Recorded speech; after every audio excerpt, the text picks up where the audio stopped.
vamos a ver sobre la controversia que ha desatado la aprobación de la Ley 124 que crea la Dirección Nacional de Inteligencia o antiguo DNI.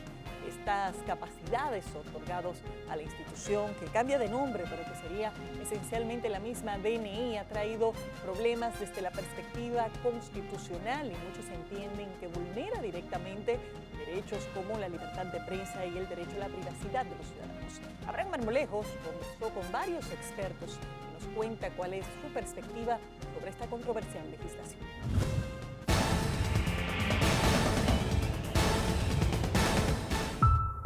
Reacciones a favor y en contra ha generado la controversial ley que crea la Dirección Nacional de Inteligencia como órgano centralizado del Estado, promulgada recientemente por el Poder Ejecutivo. Hemos creído de entrada que es una ley redactada de forma muy ambigua, en el sentido que puede estar sujeta a ciertas interpretaciones, dependiendo, digamos, quién pueda ser gobierno, y por eso creemos que eso siempre es un riesgo. El presidente de la Sociedad Dominicana de Diarios, Percio Maldonado, expresa su preocupación ante esta ley, ya que a su entender, algunos de sus artículos podrían atentar en algunas circunstancias a derechos fundamentales consagrados en la Constitución. Nos hemos centrado en la atención básicamente en los artículos 9, 11 y 26. ¿Por qué esos tres artículos? Porque en esos tres artículos se trata de definir un poco el concepto de seguridad nacional. La Ley 1-24, que por objeto contempla proteger la seguridad nacional, en su artículo 9 sobre las atribuciones de esta dirección, expresa que se investigará cualquier actividad llevada a cabo por personas, grupos o asociaciones que atente contra los intereses o seguridad de la nación. Las informaciones obtenidas tendrían como destinatario al presidente de la República. En el artículo 11, sobre la entrega de información, plantea que todas las dependencias del Estado, instituciones privadas o personas físicas estarán obligadas a entregar a la DNI todas las informaciones que ésta requiera para el cumplimiento de sus funciones de inteligencia y contrainteligencia a los fines de salvaguardar la seguridad nacional. Mientras que en el artículo 26, sobre las sanciones penales, expresa que quien oculte informaciones requeridas por esta dirección, sobre las cuales se tengan datos o conocimiento, será sancionado con prisión de 2 a 3 años y multa de 9 a 15 salarios mínimos. Temas del secreto profesional para el ejercicio del periodismo, es decir, si yo publico una nota y después el DNI quiere que yo le diga quiénes son mis fuentes, posiblemente me está vulnerando un derecho que me lo tiene consignado la Constitución. El diputado por la circunscripción 2 del Distrito Nacional, Tobías Crespo, manifiesta que en determinado momento se opuso a algunos aspectos de la referida pieza legislativa, por lo que planteó algunas recomendaciones de las cuales solo una fue acogida por la Comisión Especial.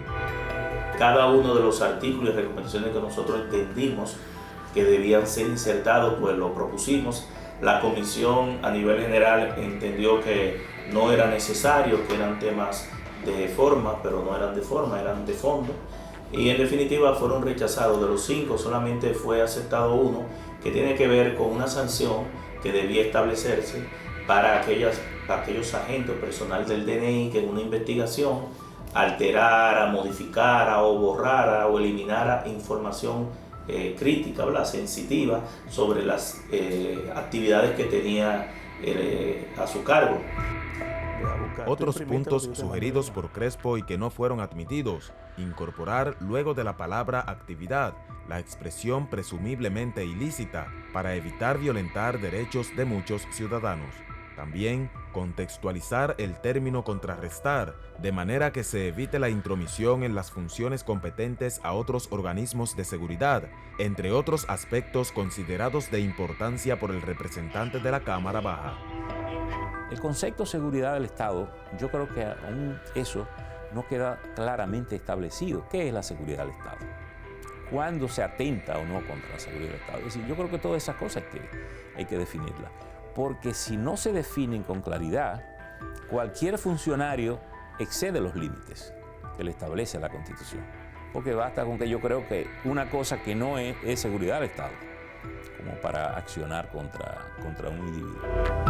Por otra parte, el legislador del partido Fuerza del Pueblo declara que le llamó la atención la premura y discreción con que fue procesada la ley. Nos sorprendimos que lo pusieran en agenda para declararlo de urgencia si no había tal urgencia y que se mandara a comisión. Al no aceptar nuestro pedido, lo que hicimos y pudimos conseguir que lo mandaran a comisión fue utilizado en un mes de diciembre, es decir, ya al final, que uno siempre tiene su ojeriza y su percepción de que por qué al final de diciembre, donde el Congreso generalmente y todos los dominicanos están en otros temas, ¿verdad?, de Navidad, de celebración, y que estos tipos de información pues no son tan divulgados ni tan de mucho interés de la población. Genera temor que este recurso sea utilizado con otros fines ajenos a su objeto. En esa ley se insertan elementos de ciberseguridad, pero también se insertan elementos que tienen que ver con las elecciones, los procesos democráticos. Usted sabe que no estamos montando precisamente un proceso electoral. Habría que ver cuáles son las razones, las intenciones que pueda tener el Ejecutivo que en un momento electoral inserta esos aspectos dentro de los procesos, pero de manera muy taxativa. Y también el tema de la ciberseguridad. Toda ambigüedad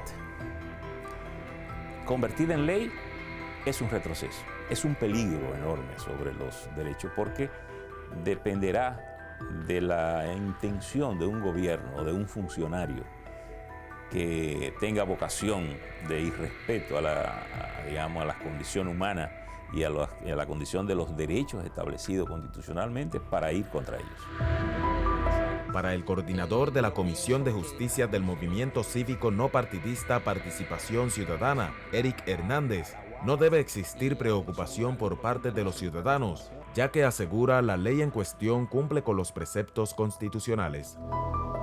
Esa afirmación de la ley en su artículo 11 tiene que verse en todo el contexto de nuestro sistema jurídico. No basta leer solamente el artículo o leerlo por parte, porque no podemos olvidar que hay un Código Procesal Penal que tiene unas reglas específicas del debido proceso, de la intervención del juez para ciertas diligencias, para la intervención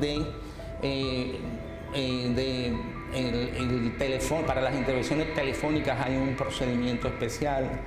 Y así debemos de observar esta nueva legislación. Es cierto que el proyecto mismo dice, bueno, acogiendo a los procedimientos legales, pero todas estas cosas dichas en genérico pueden ser muy interpretativas, cuando además tenemos que los órganos del Estado, como el Ministerio Público, el sistema de justicia, tienen un rol específico de juzgar cualquier acción indebida de un ciudadano. Para Maldonado resulta preocupante el hecho de que en algún momento dado algunos enunciados dispuestos en la norma sean interpretados a conveniencia. Ponerle a un organismo de seguridad unas facultades como esas son altamente riesgosas, dependiendo del gobierno que nos toque manejar. Sobre todo en un momento en que muchas de las acciones que se hacen a veces contra los ciudadanos y contra políticos y contra presidentes, se hacen de manera institucional, se hacen de manera legal, es decir, usando recursos, tal vez reivindicando aquella expresión, para mis amigos todo y para mis enemigos la ley. Lo que se contrapone acá en la actuación de la institución es el levantamiento de la protección del secreto profesional, del secreto bancario, del derecho de reserva en materia tributaria. Entonces, siempre hay una contraposición de derechos, y para poder levantar la protección de esos derechos de secreto profesional, reserva o cualquier otro de otra naturaleza, solamente un juez puede autorizarlo. Aunque algunos sostienen que la referida ley no atenta contra la integridad de las personas, otros consideran que las nuevas competencias del organismo cercenan derechos y libertades. Entendemos que es real y efectivamente la ley es conforme a los lineamientos constitucionales, y reitero que que una de las mejores conquistas es que le quita el carácter militar o policial a la institución y crea una institución de carácter civil bajo la responsabilidad directa del presidente de la República. Pudiera ser entendible, necesaria, el que el Estado dominicano, el gobierno quiera, digamos, cohesionar todo lo que son sus organismos de investigación. Eso es válido, pero hay que cuidar que ese propósito, que puede ser bueno, no termine dejando espacio para una situación de riesgo al ejercicio de libertades y de derechos ciudadanos. Sin dudas, una ley que abre el debate entre diversos sectores de la sociedad debido a la naturaleza de esta y el actual contexto electoral. Ojalá que en sus reglamentos y aplicación se puedan crear los mecanismos necesarios de manera que se respeten los derechos fundamentales de los ciudadanos dominicanos. Bueno, una ley que da capacidades peligrosas a esta institución, sin dudas veremos cómo continuará en la ruta hacia el Tribunal Constitucional, tomando en cuenta los importantes cuestionamientos que se están teniendo en torno a la misma.